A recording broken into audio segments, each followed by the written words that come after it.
Hello दोस्तों, स्वागत है आपको हमारे यूट्यूब चैनल SBM ज्ञान में। आज मैं आपको बिहार अमीन में जो पुरस्कार संबंधित प्रश्न पूछे जाएंगे वो सारे यानी पुरस्कार संबंधित सभी प्रश्न यानी सभी प्रश्न, जैसे कि थंबनेल में बताया गया होगा कि बिहार से संबंधित हर एक यानी पुरस्कार संबंधित जितने भी सारे क्वेश्चन बनते हैं आपके एग्जाम पेपर में, बिहार अमीन ही नहीं, कोई भी एग्ज़ाम हो, कोई भी वनडे एग्ज़ाम हो जिसमें पुरस्कार संबंधित प्रश्न पूछे जाते हैं, वो सारे प्रश्नों को मैं इंक्लूड करके एक ही वीडियो में सारे पुरस्कार से संबंधित प्रश्नों को ख़त्म कर दिया हूँ। ठीक है, ये प्रश्न बेसिकली बिहार अमीन वालों के लिए हैं, यानी बार बार पूछे जाने वाले पुरस्कार संबंधित प्रश्न। ठीक है, इसमें सबसे पहले हम लेते हैं राष्ट्रीय पुरस्कार। ठीक है, बारी बारी से हम सारे पुरस्कार को देखेंगे। राष्ट्रीय पुरस्कार में सबसे पहले देखेंगे हम भारत का सबसे बड़ा राष्ट्रीय पुरस्कार कौन सा है, तो भारत रत्न। जी हाँ, मोस्ट इंपॉर्टेंट क्वेश्चन है, ये कई बार एग्जाम में पूछा जा चुका है। ठीक है, इसके बाद नेक्स्ट क्वेश्चन देखेंगे हम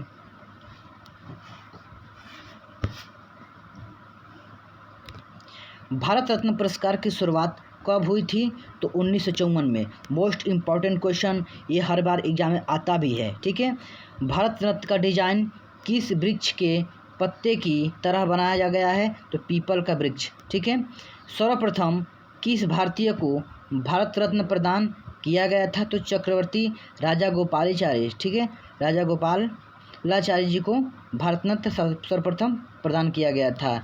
नेक्स्ट क्वेश्चन हमारा है भारत रत्न मेडल पर किसका चित्र अंकित रहता है, तो सूर्य का रहता है। ठीक है, ये मोस्ट इंपॉर्टेंट क्वेश्चन है। मरणोपरांत सर्वप्रथम भारत रत्न से किसे सम्मानित किया गया है, तो लाल बहादुर शास्त्री, जिसको क्या किया था, मरने के बाद भी क्या किया था, भारत रत्न से सम्मानित किया गया था। ये भी मोस्ट इंपॉर्टेंट क्वेश्चन है, यानी मरणोपरांत सर्वप्रथम यानी सबसे पहले भारत रत्न से किसे सम्मानित किया गया था, लाल बहादुर शास्त्री जी को सम्मानित किया गया था।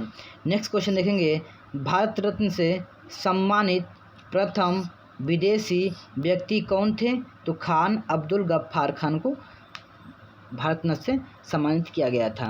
ठीक है, नेक्स्ट क्वेश्चन देखेंगे, लेकिन ये हमारा पद्म पुरस्कार, राष्ट्रीय पुरस्कार से संबंधित प्रश्न हमारे खत्म होते हैं। अब आते हैं हम पद्म पुरस्कार। पद्म पुरस्कार संबंधित जो जो क्वेश्चन है इंपॉर्टेंट है, उन सारे प्रश्नों को इंक्लूड किया हूँ। यानी पद्म पुरस्कार देश की उच्चतम नागरिक पुरस्कार है। इनकी 3 श्रेणियाँ हैं जो निम्न प्रकार है। यानी प्रथम पुरस्कार देश के सबसे उच्चतम नागरिक पुरस्कार है। इनकी 3 श्रेणियाँ जो निम्न प्रकार है, कौन कौन सा है इसे देखते हैं हम। ठीक है, पहला जो हमारा है भारत का दूसरा नागरिक सम्मान कौन सा है, तो पद्म विभूषण है। ठीक है, इसको आप लोग लर्न कर लीजिएगा। भारत का तीसरा नागरिक सम्मान कौन सा है, तो पद्म भूषण है। ठीक है, भारत का चौथा नागरिक सम्मान कौन सा है, तो पद्मश्री है। सबसे पहला आता है पद्म विभूषण, दूसरा आता है पद्म भूषण, और क्या आता है, पद्मश्री आता है। इन सीरीज को आप लोग लर्न कर लीजिएगा। ठीक है, इसके बाद चलते हैं हम वीरता का पुरस्कार पर। वीरता पुरस्कार में क्या क्या है, देखिए, भारतीय सेना के 3 अंगों के वीर और साहसी सैनिकों को ये पुरस्कार प्रदान किए जाते हैं जो निम्न प्रकार है। ठीक है, परमवीर चक्र और वीरता के लिए दिए जाने वाला सर्वोच्च सम्मान है। ठीक है, परमवीर चक्र जो है वीरता के लिए दिया जाने वाला सर्वोच्च सम्मान है। ठीक है, महावीर चक्र दूसरा सबसे बड़ा सम्मान है। इसी में दूसरा सबसे बड़ा सम्मान कौन है, तो महावीर चक्र है। वीर चक्र तीसरा सबसे बड़ा सम्मान है। ठीक है, इसके बाद हम नेक्स्ट क्वेश्चन देखते हैं अशोक चक्र से संबंधित प्रश्न। ठीक है, अशोक चक्र से संबंधित वो सारे प्रश्न हम इंक्लूड किए हैं। यानी थल, जल और नभ में साहस, पराक्रम या आत्म बलिदान के अत्यंत ही सराहनीय कार्य दिखाने के लिए दिया जाता है किसको, अशोक चक्र को। पहला परमवीर चक्र किसको प्रदान किया गया था, तो मेजर सोमनाथ शर्मा जी को प्रदान किया गया था। मोस्ट इंपॉर्टेंट क्वेश्चन है। ठीक है, इसके बाद नेक्स्ट क्वेश्चन देखेंगे फिल्म से संबंधित पुरस्कार। ठीक है, फिल्म के क्षेत्र में दिया जाने वाला सबसे बड़ा पुरस्कार कौन सा है, तो दादा साहेब फाल्के पुरस्कार है। ठीक है, प्रथम दादा साहब फाल्के पुरस्कार किसको प्रदान किया गया, तो देविका रानी को 1969 में प्रदान किया गया था। ठीक है, अब हम देखेंगे दादा साहब फाल्के पुरस्कार किसको दिया जाता है, इससे संबंधित क्या क्या क्वेश्चन बन सकते हैं। यानी राष्ट्रीय फिल्म पुरस्कार की स्थापना कब की गई, तो 1954 में। मोस्ट इम्पॉर्टेंट क्वेश्चन है। राष्ट्रीय फिल्म पुरस्कार किसके द्वारा दिए जाते हैं, तो सूचना एवं प्रसारण मंत्री भारत सरकार के द्वारा दिया जाता है। नेक्स्ट क्वेश्चन है, फिल्म फेयर पुरस्कार की स्थापना कब की गई, तो 1952 ईस्वी में की गया था। ठीक है, इसके बाद नेक्स्ट क्वेश्चन देखेंगे हम, खेल पुरस्कार से संबंधित प्रश्न। जो भी खेल पुरस्कार से संबंधित प्रश्न हैं उन सारे प्रश्नों को देख लीजिए। अर्जुन पुरस्कार किस क्षेत्र में दिया जाता है, तो खेल में दिया जाता है। अर्जुन पुरस्कार का शुभारंभ हुआ था तो 1961 में। ये आप प्रश्न को कई बार रिपीट किया है एग्जाम में, इसको आप ध्यान से देख लीजिएगा। ठीक है, इसके बाद नेक्स्ट क्वेश्चन हमारा है, द्रोणाचार्य पुरस्कार किसे दिया जाता है, तो खेल प्रशिक्षक को दिया जाता है। ये भी मोस्ट इम्पॉर्टेंट क्वेश्चन है। द्रोणाचार्य पुरस्कार की शुरुआत कब हुई, तो 1985 ईस्वी में हुई।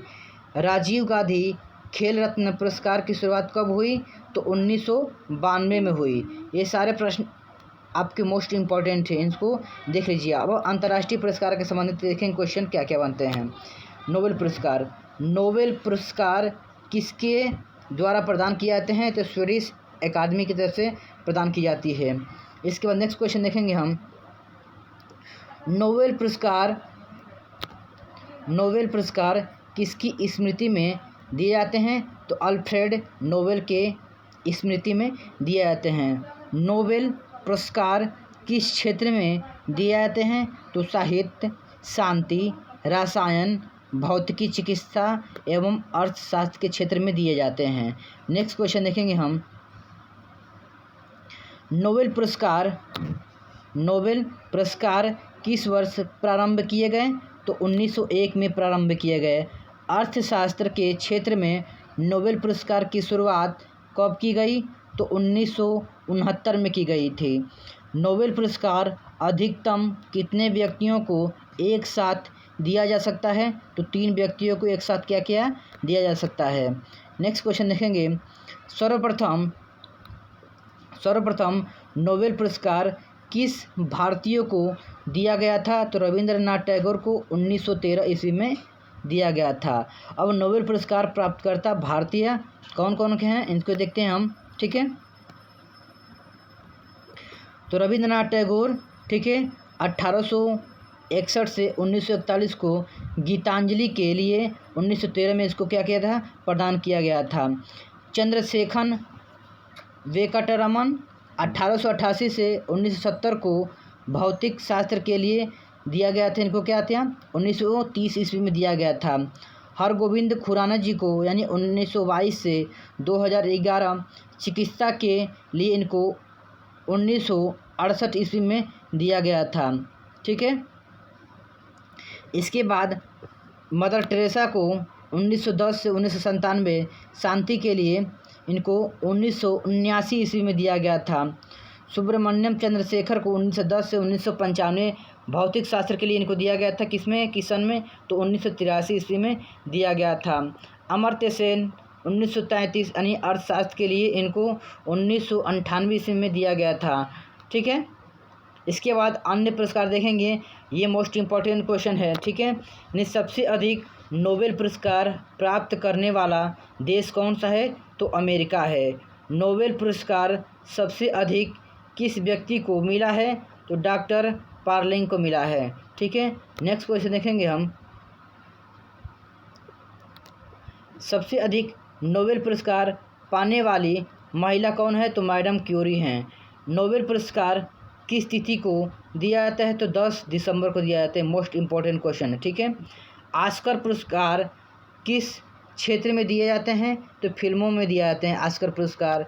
ठीक है, नेक्स्ट क्वेश्चन देखेंगे हम, ऑस्कर पुरस्कार का शुभारंभ हुआ कब हुआ, तो 1929 ईस्वी में हुआ। किस भारतीय को लाइफ टाइम अचीवमेंट पुरस्कार से सम्मानित किया जा, तो सत्यजीत रे को लाइफ टाइम अचीवमेंट से सम्मानित किया गया था। प्रथम भारतीय जिसने ऑस्कर पुरस्कार जीता कौन है? सुश्री भानु अथैया, यानी इनको गांधी फिल्म के लिए दिया गया था अवार्ड। ठीक है, नेक्स्ट क्वेश्चन देखेंगे हम। रेमन मैगसेसे पुरस्कार किसकी स्मृति में दिए जाते हैं? तो फिलीपींस के राष्ट्रपति रेमन मैगसेसे के स्मृति में दिए जाते हैं। रेमन मैगसेसे पुरस्कार की स्थापना कब की गई? तो 1957 में की गई थी। किस पुरस्कार को एशिया का नोबेल पुरस्कार कहा जाता है? तो रेमन मैगसेसे को दिया जाता है। तो मैं आज की उम्मीद करता हूँ कि ये प्रश्न आपके समझ में आए होंगे। यदि आपको हमारा वीडियो आपको पसंद आता हो तो वीडियो को लाइक कीजिए, अपने दोस्तों में शेयर कीजिए, और चैनल पर नए हैं चैनल को सब्सक्राइब करके बेल आइकन को प्रेस कर लें, ताकि बिहार अमीन से संबंधित जो भी मैं वीडियो अपलोड करूं वो वीडियो आपके पास सबसे पहले पहुंचे। क्योंकि 3 दिन बचे हैं, अब 3 दिन में आपको या तो जान लगा देना है या फिर जान देना है। तो मैं उम्मीद करता हूं कि आज की वीडियो आपको पसंद आया हो। ठीक है, तो आज के लिए धन्यवाद।